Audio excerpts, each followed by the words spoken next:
oil spill.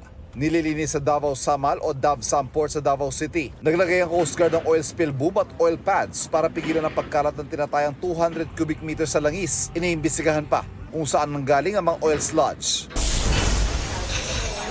Mga bagong senior high school student hindi natatanggapin ng State Universities and Colleges o SUC at Local Universities and Colleges o LUC.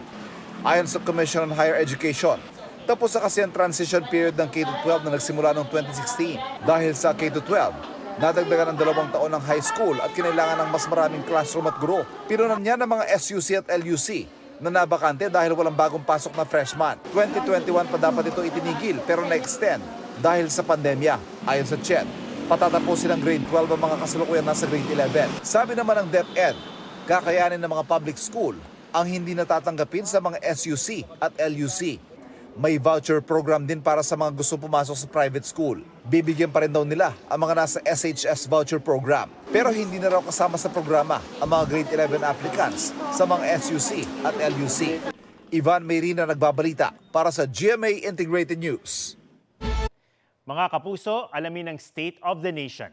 Mag-subscribe sa GMA Integrated News sa YouTube. Sa ating mga kapuso abroad, samahan nyo kami sa GMA Pinoy TV at sa www.gmanews.tv.